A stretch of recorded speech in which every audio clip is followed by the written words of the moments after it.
اس امت میں سے کچھ لوگ جو بیدار ہو جائیں، جو ہوش میں آ جائیں، جو جاگ جائیں، جنہیں یاد آ جائے. مجھے بڑا پسند ہے یہ ہمدرد کے جو پرچے بچوں کے لیے خاص طور پر جو رسالہ نکلتا ہے، اس میں آپ نے دیکھا ہوگا جاگو اور جگاؤ، جاگو اور جگاؤ بڑی اچھی اصطلاح ہے، بڑی عام فہم. خود جاگو اور جو جاگ جائیں دوسروں کو جگائیں، بیدار کریں. جو جاگ گئے ہیں، جنہیں یہ ہوش آ گیا ہے میں مسلمان ہوں، میری ذمہ داری ہے، میں تو بحیثیت مجموعی اس امت کا فرد ہوں جو دنیا والوں کی بھلائی کے لیے برپا کی گئی. میرے ذمے تو بڑا عظیم فریضہ ہے، وہ فریضہ ہے کہ جو اللہ تعالیٰ اپنے رسولوں کے سپرد کرتا رہا ہے، امر بالمعروف اور نہی عن المنکر. جسے یہ ہوش آ جائے اب وہ دوسروں کو جگائے. جو جاگتے جائیں وہ ایک امت بن جائے، چھوٹی امت، جیسے آپ کہتے ہیں party with in party, state with in state, ریاست میں ریاست، پارٹی میں پارٹی. ایک بڑی امت ہے، 1 ارب سے زیادہ کی تعداد میں امت محمد ہے اس وقت دنیا میں صلی اللہ علیہ وسلم. لیکن سوئے ہوئے ہیں. کس اعتبار سے سوئے ہوئے ہیں؟ دنیا کے اعتبار سے سوئے ہوئے نہیں ہیں. ہر شخص اپنی بہتری کے لیے کوشاں ہے، زور لگا رہا ہے، دن رات محنت کر رہا ہے. دین کے اعتبار سے سو گئے، بحیثیت امت محمد جو ذمہ داری تھی اس کے اعتبار سے سوئے ہوئے.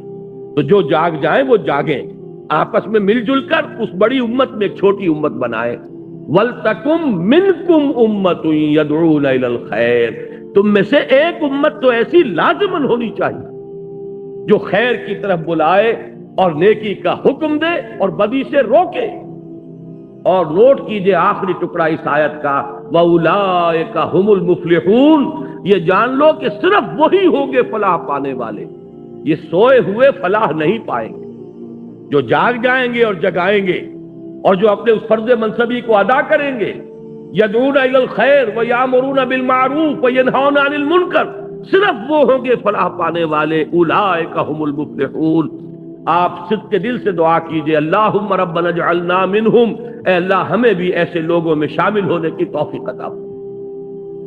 پہلا تمہیدی مضمون میرا ختم ہوا. ذہن میں ٹانکتے جائیے، خلاصہ کیا ہے؟ امت مسلمہ کی غرض تاسیس یا شہادت علی الناس کہیے یا امر بالمعروف اور نہی عن المنکر.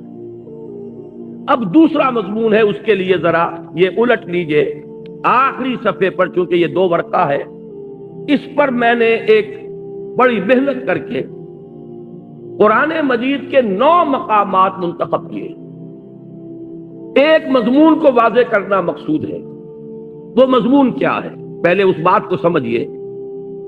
بدقسمتی سے ہمارے اس دور میں بہت سے انتہائی نیک لوگ، انتہائی نیک نیت لوگ، پھر یہ کہ دین کے لیے حرکت بھی کر رہے ہیں، جاتے ہیں، گھروں سے نکلتے ہیں، محنت کرتے ہیں، جد و جہد کرتے ہیں، لیکن ایک مغالطے میں مبتلا ہو گئے. وہ مغالطہ کیا ہے؟ کہ صرف نیکی کی تلقین کفایت کرتی ہے، نہی عن المنکر کی ضرورت نہیں. کسی برائی پر تنقید کا کوئی فائدہ نہیں. بھلائی کی تلقین کرو، جب بھلائی پھیلے گی خود بخود جو بدی ہے وہ رفع ہو جائے گی. بعض اعتبارات سے بات بڑی وزنی بات ہوتی ہے. تم روشنی پھیلاؤ، تاریکی خود بخود کافور ہو جائے گی. بھلائی کا پرچار کرو، بھلائی کو پھیلاؤ، بدی جو ہے خود بخود جو ہے وہ ملیا میٹ ہو جائے گی. لیکن یہ بہت بڑا مغالطہ ہے اور دینی اعتبار سے بہت بڑی غلط فہمی ہے، جس میں بہت سے نیک نیت حضرات، ان کی نیت سے پر کوئی شک نہیں. پھر ان کا جو مجاہدانہ کردار ہے، اس کے لیے جو محنتیں کرتے ہیں، وہ سب بھی مسلم ہے. لیکن میں یہ چاہتا ہوں آج آپ قرآن مجید کے 9 مقامات کے حوالے سے اس بات کو سمجھ لیں کہ یہ امر بالمعروف اور نہی عن المنکر باہم لازم و ملزوم. میں نے جو اس کا عنوان قائم کیا ذیلی، باہم لازم و ملزوم، ایک گاڑی کے 2 پہیے یا ایک ہی تصویر کے 2 رخ. ایک پہیے پر تو گاڑی گھوم جاتی ہے، 2 پہیوں پر گاڑی آگے بڑھتی ہے.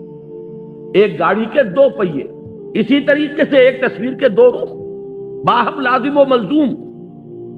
اس کو چونکہ بڑی اہمیت کے ساتھ ذہن نشین کرانا مقصود ہے، تو میں نے یہ 9 مقامات قرآن مجید کے نکالے، جس سے یہ ثابت ہو جائے یہ دونوں لازم ہیں، لازم و ملزوم.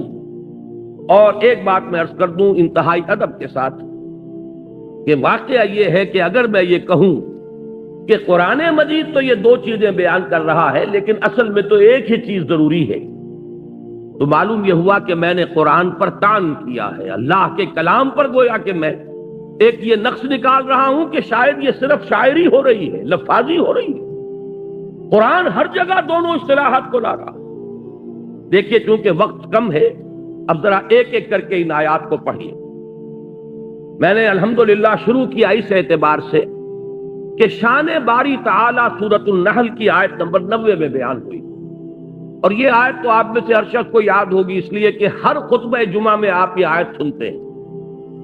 خطبہ ثانیہ جب ہوتا ہے جس کے بعد کھڑے ہو جاتے ہیں نماز کے لیے، تو یہ آیت جو ہے اس پر خطبہ ختم ہوتا ہے۔ ان اللہ یأمر بالعدل والاحسان وایتاء ذی القربى وینہی عن الفحشاء والمنکر والبغی یعظکم لعلکم تذکرون۔ بڑی خوبصورت آیت ہے۔ اللہ تعالیٰ نے ایسا کمال توازن پیدا کیا ہے، حکم بھی دیا 3 باتوں کا، روکا بھی 3 باتوں سے۔ عجیب توازن ہے، ذرا غور کیجئے اس کے حسن توازن ہی میں سارا حسن ہوتا ہے۔ 2 چیزیں ہیں، اگر آپ نے توازن ڈسٹرب کر دیا اس میں حسن باقی نہیں رہے گا۔ ان اللہ یامر بالعدل والاحسان وایتاء ذی القربى، اللہ حکم دیتا ہے عدل کا، احسان کا اور قرابت داروں کا حق ادا کرنے کا۔ میں چونکہ اس وقت درس نہیں دے رہا ہوں ان آیات کا، مقصود صرف یہ ہے کہ آپ کے پیش نظر رہے کہ امر اور نہی یہ دونوں ساتھ ساتھ، اور اس میں یہاں توازن اللہ نے اس درجے کیا ہے کہ 3 ہی چیزیں مقابل میں لایا۔ وَيَنْهَا عَنِ الْفَحْشَاءِ وَالْمُنْكَرِ وَالْبَغْيِ يَعِظُكُمْ لَعَلَّكُمْ تَذَكَّرُونَ۔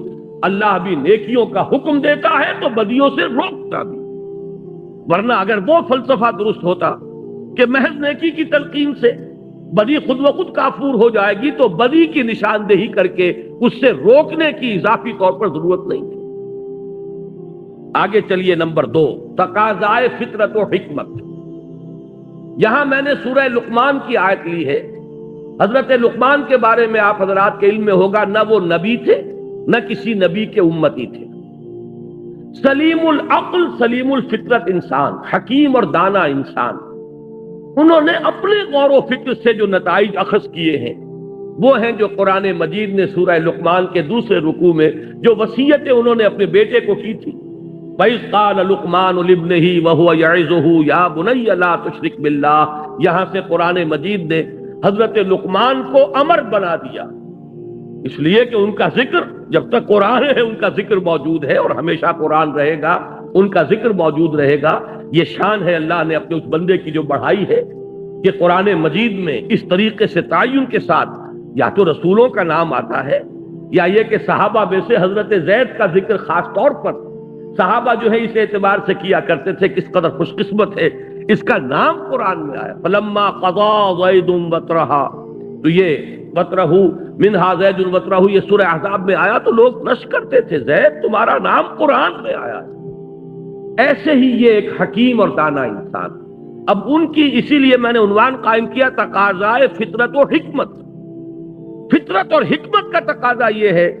اب ان کی یہ آیت نوٹ کیجئے جو قرآن مجید میں ان کی بات نقل فرمائی گئی، یا بنی اقم الصلاۃ وامر بالمعروف وانہ عن المنکر واصبر علی ما اصابک ان ذلک من عزم الامور۔ اے میرے بچے نماز قائم رکھ، نیکی کا حکم دے، بدی سے روک، اور پھر صبر کر جو تجھ پر بیتے۔ دیکھیے بڑی پیاری بات، نیکی کی تلقین پر کبھی آپ کو ریزنٹمنٹ نہیں ہوگی، لوگ سن لیں گے مانے یا نہ مانے، بھائی بھلا کام کیا کرو، نیک کام کیا کرو، بھائی نماز پڑھا کرو، بھائی روزہ رکھا کرو، کوئی آپ کو پلٹ کر گالی نہیں دے گا۔ یہ دوسری بات ہے کہ جیسے چکنے گھڑے پر پانی پڑتا ہے اور نکل جاتا ہے، اور ایک کان سے سنا دوسرے کان سے نکال دیا، لیکن اصل میں جب جوابی کارروائی ہوتی ہے لوگوں کی طرف سے، جب آپ کسی بدی پر روکیں اس وقت پھر ریزنٹمنٹ ہوتی ہے، اس وقت پھر جو ہے ریٹیلیشن ہوتی ہے۔ چھوٹے سے بچے کو کہہ کر دیکھیے کہ بیٹے یہ کھیلنے کی جگہ نہیں ہے، یہ کرکٹ کا میدان نہیں ہے، یہ سڑک ہے، کسی کا سر پھوڑ دو گے، کسی کی گاڑی کا شیشہ توڑ دو گے، لیکن ذرا کہہ کے دیکھیے پھر آپ کا وہاں سے اپنی عزت کو سالم لے کر واپس چلا جانا آسان نہیں ہوگا۔ چھوٹی سی چھوٹی بات کہہ کر دیکھیے کسی کو. اس لیے یہاں حضرت لقمان فرما رہے ہیں میرے بچے نماز کو قائم رکھ، نیکی کا حکم دے، بدی سے روک، اور پھر جو آئے اسے جھیل، برداشت کر، صبر کر. وَاصْبِرْ عَلَىٰ مَا أَصَابَكَ، یہی تو ربط ہے سورۃ العصر میں. وَالْعَصْرِ إِنَّ الْإِنسَانَ لَفِي خُسْرٍ إِلَّا الَّذِينَ آمَنُوا وَعَمِلُوا الصَّالِحَاتِ وَتَوَاصَوْا بِالْحَقِّ وَتَوَاصَوْا بِالصَّبْرِ. حق کی وصیت کر کے ظاہر بات ہے کہ پھر آپ کو صبر کی بھی ضرورت پیش آئے. تیسری چیز پر آئیے، شان محمد صلی اللہ علیہ وسلم. یہ سورہ اعراف کی ایک آیت ہے. اس کا پس منظر یہ ہے کہ جب حضرت موسیٰ علیہ السلام کو اللہ تعالیٰ نے کوہ طور پر بلا لیا تھا 30 راتوں کے لیے، پھر وہ بڑھا کر 40 راتیں کی گئی، اور وہاں ان کی عدم موجودگی میں بنی اسرائیل نے بچڑے کی پرست شروع کر دی. تو جب وہ واپس آئے ہیں تو بہت غضبناک ہوئے، وہ تو آپ کے علم میں پورا واقعہ ہے. پھر سب سے بڑی توبہ ہوئی ہے تاریخ میں، 70,000 یہودی قتل ہوئے ہیں اس مرتد ہونے کی پاداش میں. ہر قبیلے میں سے جنہوں نے شرک کیا تھا، تو جو لوگ توحید پر قائم رہے انہیں حکم دیا گیا کہ اپنے رشتہ داروں کو ذبح کرو. مرتد کی سزا اسلام میں قتل ہے. انہوں نے اسلام لانے کے بعد، نبی کے ساتھی ہونے کے بعد، اور گائے کی پرستش کی. یہ سارا جو ہے جس کو آج کی اصطلاح میں آپ پرج بھی کہہ سکتے ہیں، بہت بڑا پرج ہوا یہ اپنی اس پارٹی کا. اس کے بعد کوہ طور پر وہ 70 سرکردہ لوگوں کو لے کر حاضر ہوئے. دعا کی پروردگار ہم سے خطا ہو گئی ہے، معاف فرما دے اور ہمارے لیے رحمت کا فیصلہ فرما دے. اس کا جواب دیا گیا کہ ایک تو میری رحمت عام ہے، وہ تو ہر شے کے ساتھ، رحمتی وسعت کل شے. ایک میری خاص رحمت ہے جو میں نے لکھ دی ہے اپنے ان بندوں کے لیے جو میرے رسول نبی امی پر ایمان لائیں گے صلی اللہ علیہ وسلم. یہ سورہ اعراف کی آیت نمبر 157 ہے. اس نبی امی کی جو شان بیان ہوئی ہے صلی اللہ علیہ وسلم، وہ آیت ہے یہ، الذین یتبعون الرسول النبی الامی الذی یجدونہ مکتوبا عندہم فی التوراۃ والانجیل. وہ لوگ کہ جو پیروی کریں گے میرے رسول نبی امی کی، جس کو وہ دیکھیں گے، موجود پائیں گے لکھا ہوا اپنے پاس تورات اور انجیل میں، یعنی جن کی پیشین گوئیاں درج ہوں گی.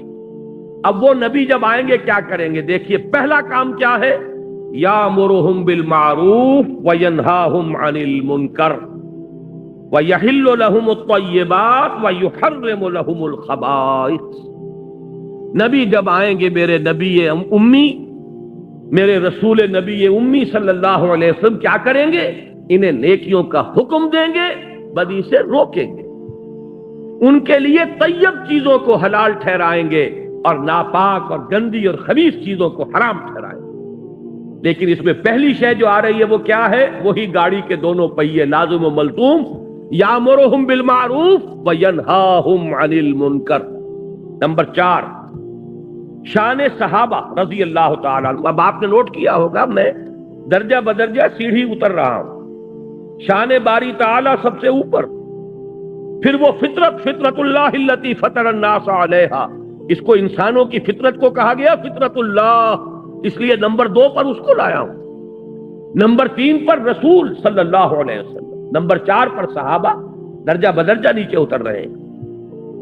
صحابہ کی شان کیا ہے؟ سورہ توبہ کی آیت نمبر 71، والمومنون والمومنات بعضهم اولیاء بعض یامرون بالمعروف وینہون عن المنکر. مومن مرد اور مومن عورتیں آپس میں ایک دوسرے کے ساتھی ہیں، پشت پناہ ہیں، مددگار ہیں، حمایتی ہیں. اور ان کی شان کیا ہے؟ یامرون بالمعروف وینہون عن المنکر، نیکی کا حکم دیتے ہیں، بدی سے روکتے ہیں. اس کا ذرا کانورس بھی دیکھ لیجئے. یہ کانورس کا لفظ شاید میری عمر کے لوگوں کو یاد آیا ہو جنہوں نے انگریزی میں میٹرک میں جیومیٹری پڑھی تھی. ہر تھیورم کا ایک کانورس ہوتا تھا، ایک نظریہ ہے، ایک اس کا عکس ہے. تو اس کا بھی ایک عکس ہے. منافقین کی شان بیان ہوئی ہے، کیفیت منافقین، اسی سورہ توبہ کی آیت نمبر 67 میں، المنافقون والمنافقات بعضهم من بعض یامرون بالمنکر وینہون عن المعروف.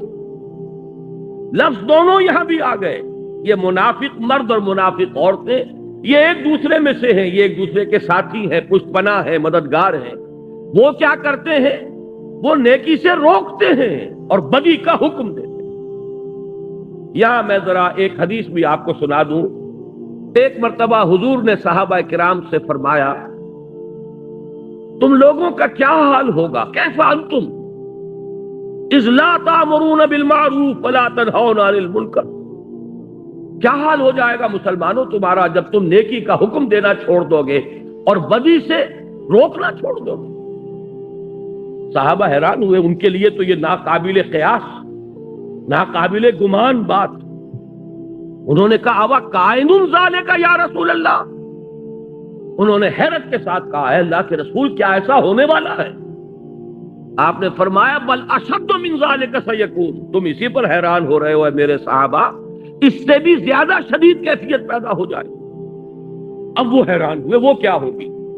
فرمایا تامرون بالمنکر وتنہون عن المعروف، وہ دور بھی آ جائے گا کہ تم منکر کا حکم دو گے اور بدی کا حکم دو گے اور نیکی سے روکو۔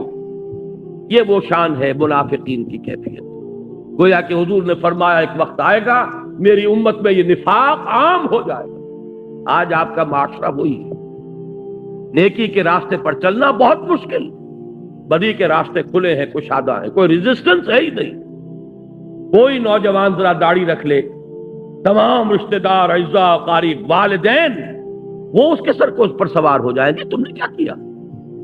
ذرا گھر میں کوئی شرعی پردہ کر کے نافذ کر کے دیکھیے، you will be an outcast, آپ اپنے معاشرے سے نکال دیے جائیں، آپ بالکل آپ کا تعلق جو ہے وہ معاشرے سے، عزیزوں سے کٹ جائے، کر کے دیکھ لیجیے۔ اس لیے کہ حضور نے فرمایا تھا بل اشد من ذالک سیکون، کہ میری امت پر وہ وقت بھی آنے والا ہے کہ صرف یہی نہیں ہوگا کہ نیکی کا حکم دینا روک دیں گے اور بدی سے روکنا جو ہے وہ چھوڑ دیں گے، بلکہ اشد من ذالک سیکون، اور وہ کیا ہے؟ تامرون بالمنکر وتنہون عن المعروف، جو کہ اس وقت منافقین کی شان تھی۔ آگے آئیے، یہ چھٹی آیت میں ابھی آپ کو سنا چکا ہوں پہلے ہی، امت کا فرض منصبی، کنتم خیر امت اخرجت للناس تامرون بالمعروف وتنہون عن المنکر۔ نمبر 7، دور زوال میں امت مسلمہ کے لیے سہ نکاتی لاہ عمل کا نقطہ عروج، یہ 3 آیات جو یہاں درج ہیں۔ میں نے ایک تقریر کی تھی آپ کے اسی شہر کراچی میں ایک مسجد میں آج سے 4 سال قبل، اس پر مفصل خطاب ان 3 آیات کی روشنی میں ایک لائحہ عمل، کیا کریں اس حال میں، کس طریقے سے صورتحال تبدیل ہو۔ قرآن مجید تو ہمیشہ کے لیے ہدایت اور رہنمائی ہے، اس نے اس دور کے لیے بھی ہدایت دی ہے، بعد والے دور کے لیے بھی ہدایت دی۔ اس دور زوال میں اگر یہاں سے اب اوپر اٹھنے کے لیے آپ کو لائحہ عمل درکار ہے تو بھی رجوع کیجئے قرآن کی طرف۔ قرآن مجید نے ان 3 آیات میں سورہ آل عمران کی آیات 102، 103، 104 ایک سہ نکاتی لائحہ عمل دیا ہے، جس میں آخری بات وہ ہے جو ابھی میں نے آیت آپ کو سنائی تھی، وَلْتَكُمْ مِنْكُمْ أُمَّةٌ يَدْعُونَ إِلَى الْخَيْرِ وَيَأْمُرُونَ بِالْمَعْرُوفِ وَيَنْهَوْنَ عَنِ الْمُنْكَرِ وَأُولَئِكَ هُمُ الْمُفْلِحُونَ۔ پہلا نقطہ یہ ہے کہ ہر شخص تقوی اختیار کرے، دوسرا نقطہ یہ ہے کہ مل جل کر بنیان مرصوص بنو، قرآن مجید کی رسی کو مضبوطی سے تھام لو، اللہ کی رسی، وَاعْتَصِمُوا بِحَبْلِ اللَّهِ جَمِيعًا۔